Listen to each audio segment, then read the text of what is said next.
नमस्कार। पिछली कक्षा में हमने घर्षण से संबंधित डेफिनेशंस पढ़ी थी। आज हम उससे आगे पढ़ रहे हैं घर्षण शंकु यानी कि कोन ऑफ फ्रिक्शन।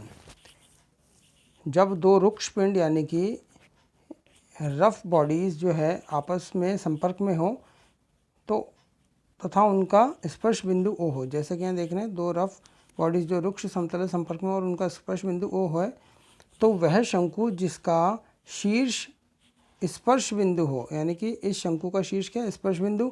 दूसरी बात, अक्ष ओ बिंदु पर उभयनिष्ठ अभिलंब हो, इसकी अक्ष जो है ये ओ पर परपेंडिकुलर है, ये उभयनिष्ठ अभिलंब दोनों का। और तीसरी बात है अर्ध शीर्ष कोण यानी कि सेमी वर्टिकल एंगल जो है वो घर्षण कोण लैम्डा के बराबर हो। यानी कि सेमी वर्टिकल एंगल लैम्डा कब होगा, जब इसमें जो विरोध करने वाला बल जो है अधिकतम होगा। तो ये जो सेमी वर्टिकल एंगल इसका है वो किसके बराबर हो, घर्षण कोण लैम्डा के बराबर हो। ये अगर कंडीशंस हो तो ओ बिंदु पर यह शंकु जो है घर्षण शंकु यानी कि कोन ऑफ फ्रिक्शन कहलाता है। सीमांत संतुलन में यानी कि लिमिटिंग इक्विलिब्रियम में, और ऐसा कब होगा, जब जो विरोध करने वाला बल है वो अधिकतम होगा। तो सीमांत संतुलन की अवस्था में जो परिणामी प्रतिक्रिया है रिजल्टेंट रिएक्शन, उसकी क्रिया रेखा कहाँ होगी, घर्षण शंकु के पृष्ठ पर। तो सीमांत संतुलन की अवस्था में जो रिजल्टेंट है वो कहाँ होगा, इसके पृष्ठ पर होगा कोण के। तथा और किसी भी केस में जो है ये शंकु के अंदर की ओर जो है रिजल्टेंट वो एग्जिस्ट करती है। सवाल हम देखते हैं, एक सीढ़ी का गुरुत्व केंद्र इसे दो भाग ए तथा बी में बांटता है। सीढ़ी का एक सिरा रुक्ष क्षैतिज फर्श पर तथा दूसरा रुक्ष ऊर्ध्वाधर दीवार पर टिका है। यदि फर्श तथा दीवार का घर्षण गुणांक म्यू तथा म्यू डैश हो तो प्रदर्शित कीजिए कि tan इनवर्स इसका सीमांत संतुलन सीढ़ी का फर्श से झुकाव, ये हमें सिद्ध करना है। तो चलिए देखते हैं। यहाँ हमने जो है डायग्राम बनाया है इसके सवाल के अकॉर्डिंग। तो हमने मान लिया ए बी क्या है, इसमें एक सीढ़ी है जिसका गुरुत्व केंद्र क्या है हमारे पास जी बिंदु है, जो कि इसको ए और बी में बांटता है, ए और बी लंबाई में बांटता है, चित्र में देखा जा सकता है।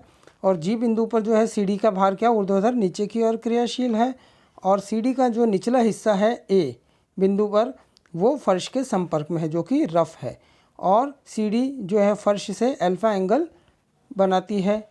सीढ़ी का ऊपर का सिरा जो है दीवार के सहारे ऊर्ध्वाधर टिका हुआ है, हाँ ऊपरी सिरा दीवार पर ऊर्ध्वाधर टिका हुआ है। तो साम्यावस्था में जो है ए और बी बिंदु पर अभिलंब प्रतिक्रियाएं वो क्या होगी हमारे पास, इसके परपेंडिकुलर होगी। यानी कि ए बिंदु पर जो अभिलंब प्रतिक्रिया वो क्या है, चित्र में देखा जा सकता है आर है, और बी बिंदु पर अभिलंब प्रतिक्रिया एस है। और इन्हीं बिंदुओं पर यानी कि ए बिंदु पर जो घर्षण बल है वो कहाँ होगा, ए सी की डायरेक्शन में म्यू आर, और बी बिंदु पर जो घर्षण बल है वो म्यू डैश एस होगा जो कि सी बी के डायरेक्शन में होगा। अब ये दिशाएं कैसे हमने निर्धारित की, क्योंकि सीढ़ी का जो निचला सिरा ए है और बी है वो क्या फिसलने की अवस्था में सीमांत स्थिति में, तो जैसे ही ये सिरा फिसलेगा निचला तो ये लेफ्ट हैंड साइड की ओर जाएगा, ए बिंदु के बाईं ओर फिसलेगा, इसलिए इस पर जो घर्षण बल लगेगा म्यू आर वो इसके अपोजिट डायरेक्शन में लगेगा। इसी प्रकार जो बी बिंदु वाला सिरा है सीढ़ी का वो जब फिसलेगा तो वो बी सी की ओर फिसलेगा, नीचे की ओर फिसलेगा, इसलिए इसमें बी बिंदु पर जो घर्षण बल है वो सी बी की ओर यानी कि म्यू डैश एस इस तरह से लगा हुआ है। तो अब इन बलों को जो है क्षैतिज और ऊर्ध्वाधर दिशा में हम रिजॉल्व करते हैं, वियोजित करते हैं। तो देख लेते हैं हम, चूँकि म्यू आर जो है देखिए ए सी की दिशा में है और एस जो है वो इसके अपोजिट डायरेक्शन में है, तो ये दोनों एक दूसरे को बैलेंस करेंगे, mu R is equal to S, इसे समीकरण नंबर 1 दे दिया। इसी प्रकार R plus mu dash S, अब देखिए आर की दिशा और म्यू डैश एस की दिशा एक तरफ है, इसलिए R plus mu dash S ये किसको बैलेंस करेगा, बराबर डब्ल्यू, डब्ल्यू की इनके अपोजिट डायरेक्शन में, इसलिए ये दूसरी समीकरण आ गई। अब इन दोनों से हम क्या करते हैं, एक समीकरण 1 तथा 2 से हम देखते हैं, तो आर और ब्रैकेट में आ जाएगा 1 plus mu mu dash, S का मान हमने रख दिया। तो ये समीकरण नंबर 3 हमारे पास आ गई। अब हम सी डी पर जो क्रियाशील बल है इनका बिंदु पी के पारित आघूर्ण निकालते हैं, यानी कि मोमेंट निकालते हैं। अब मोमेंट निकालना हम पिछले अध्याय में सीख चुके हैं और किस तरह से निकाला जाता है ये आप सब जानते हैं। तो सी डी पर कौन कौन से बल लग रहे हैं, पहला है डब्ल्यू, तो यानी कि डब्ल्यू का जो है मोमेंट क्या होगा, बी के अबाउट क्या होगा, डब्ल्यू कहाँ, ये डब्ल्यू है हमारे पास, क्रिया रेखा दिख रही है इसकी, तो बी बिंदु के सापेक्ष, इसलिए बी से इस डब्ल्यू की क्रिया रेखा की लंबवत दूरी क्या है, बी एन, इसलिए डब्ल्यू डॉट बी एन। और ये जो डब्ल्यू है ये इस बी के अबाउट एंटी क्लॉकवाइज डायरेक्शन में मूव करेगा, इसलिए पॉजिटिव है। इसी प्रकार दूसरा बल है म्यू आर, तो म्यू आर डॉट क्या आएगा, म्यू आर की जो है बी से लंबवत दूरी कितनी है, क्रिया रेखा की बी सी, इसलिए mu R dot B C. इसी प्रकार आर जो है उसके साथ क्या होगी, हमारे पास बी से लंबवत दूरी वो होगी ए सी, और ये माइनस में क्यों है, क्योंकि आर जब मूव करेगा बी के अबाउट तो क्लॉकवाइज डायरेक्शन में घूमेगा। आर जो है बी के अबाउट ये क्लॉकवाइज डायरेक्शन में मूव करेगा, इसलिए यहाँ पर माइनस में है। अब बाकी जो बल बचते हैं एस, उसकी बी से लंबवत दूरी 0 है, इसलिए एस डॉट 0, और इसी प्रकार म्यू डैश एस की भी बी से लंबवत दूरी 0 है। तो ये हमारे पास बी के सापेक्ष हमने आघूर्ण ले लिया, बी के पारित। अब देखें हम डब्ल्यू डॉट बी एन को हम बी सी भी सी डी भी कह सकते हैं, डब्ल्यू डॉट सी डी, और ये एज इट इज़ हमने लिखा इक्वल टू 0। यहाँ से हमने सी डी की वैल्यू लिख दी, क्योंकि सी डी हम ट्राइंगल में देखें तो हम ये मान निकाल सकते हैं, C D is equal to, चूँकि D C upon B is equal to cos alpha है, इसलिए हमारे पास यहाँ से C D is equal to क्या आ जाएगा, बी कॉस अल्फ़ा। इसी प्रकार बी सी की वैल्यू हम निकाल सकते हैं, यहाँ से B C is equal to A plus B sine alpha आ जाएगा चित्र के अनुसार, और ए सी बराबर A plus B cos alpha आ जाएगा। ये हम डायग्राम से हमने निकाला, तो ये वैल्यूज़ हमने यहाँ पुट कर दी। आगे देखें हम, इसे हमने लेफ़्ट हैंड साइड और राइट हैंड साइड में अलग अलग हम यहाँ ले गए इसको, तो ये हमारे पास इक्वेशन 1 आ गई। अब समीकरण नंबर 3 से हमने इसमें आर का मान पुट कर दिया, तो हमारे पास आर का मान पुट करने पर इजीली हम रख सकते हैं, तो ये इजीली कैलकुलेशंस हम देख सकते हैं। आर का मान यहाँ पुट करते हो, हमारे पास ये समीकरण आ जाएगी। तो यहाँ से हम इसे जब सॉल्व करते हैं तो ये हमारे पास क्या आ जाएगा, mu A plus B upon 1 plus mu mu dash ten alpha is equal to A minus B mu mu dash upon 1 plus mu mu dash. तो यहाँ से टेन अल्फ़ा जो है वो हम देखते हैं कि ये हमारे पास निकल करके आ जाता है, जो कि हम यहाँ से अल्फ़ा निकाल सकते हैं, और यही हमें सिद्ध करना था। सिंपल कैलकुलेशन है, ये आप आसानी से कर सकते हैं। अब अगला सवाल हम देखते हैं,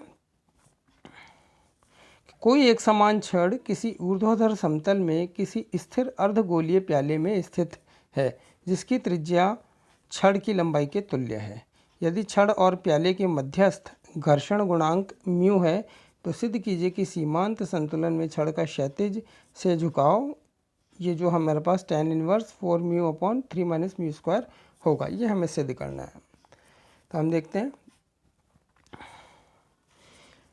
हमने यहाँ चित्र बनाया हुआ है जिसमें छड़ हमारे पास क्या है, ए बी, और इसका वेट कितना है, डब्ल्यू। इसके मध्य बिंदु जी पर जो है, जी इस छड़ ए बी को 2 भागों में बांटती है, तो इस ए बी पर जो है मध्य बिंदु जी पर भार डब्ल्यू लग रहा है, जो कि ऊर्ध्वाधर नीचे की ओर लग रहा है, और इस छड़ की लंबाई जो है प्याले की त्रिज्या ए के बराबर है। तो त्रिभुज हमारे पास जो है ए बी सी, सी यहाँ पर इसका जो हेमिस्फीयर है, ये अर्धगोलीय प्याला है, इसके आधार का जो है केंद्र है, यहाँ सी देखा जा सकता है चित्र में। तो हमारे पास इस तरह से ए बी सी जो है वो क्या हो गया, एक समबाहु त्रिभुज हो गया, यानी इसका प्रत्येक कोण 60 डिग्री का होगा। मतलब कोण सी ए बी बराबर 60 डिग्री एंड कोण सी बी ए बराबर भी 60 डिग्री। अब माना हमने ए और बी बिंदु पर जो है अभिलंब प्रतिक्रियाएं वो क्या है, R1 और S1। तो हम चित्र में देख सकते हैं ए बिंदु पर जो अभिलंब प्रतिक्रिया, जो कि अभिलंब प्रतिक्रिया यानी कि ए बिंदु पर स्पर्श रेखा के लंबवत, तो देख सकते हैं यहाँ पर इसके अभिलंब प्रतिक्रिया क्या है, R1 हमने मानी, और बी बिंदु पर जो अभिलंब प्रतिक्रिया है वो क्या है, S1, बी बिंदु पर स्पर्श रेखा के परपेंडिकुलर, जो कि बिंदु सी पर मिलती है। तो हमारे पास क्या हो गया, ये R1 और S1 हमने अभिलंब प्रतिक्रियाएं ली ए बिंदु पर R1 अभिलंब प्रतिक्रिया है और बी बिंदु पर S1 है,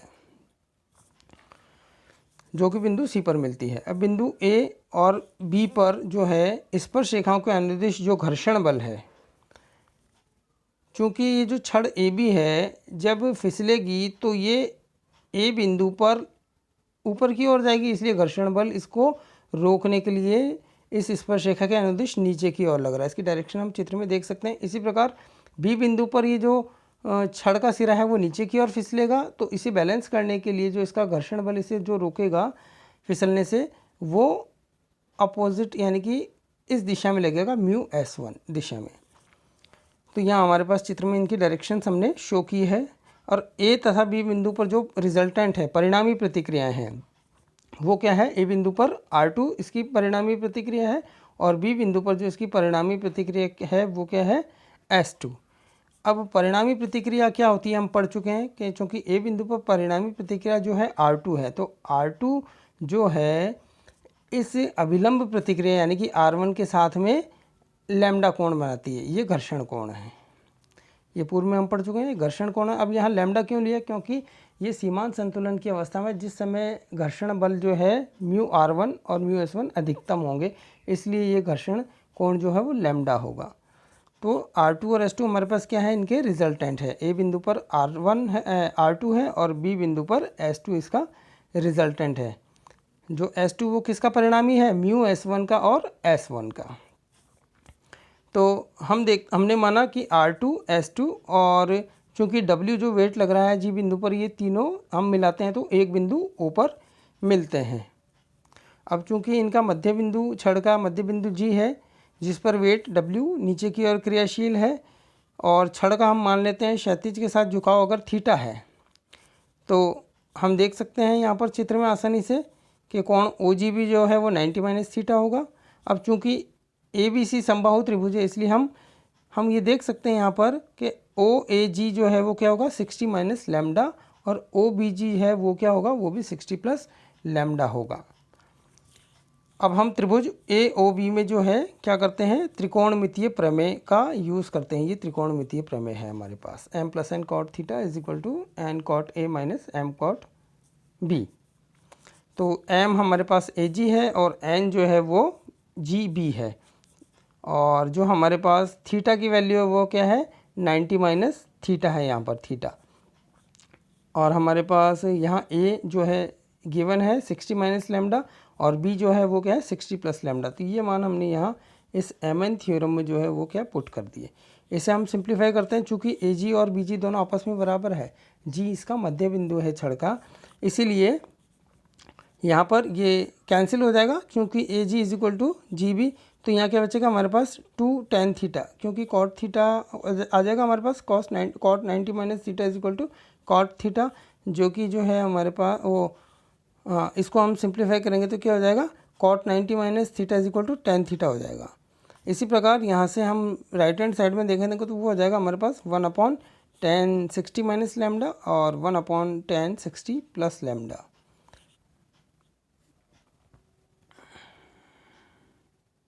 आगे देखते हैं हम।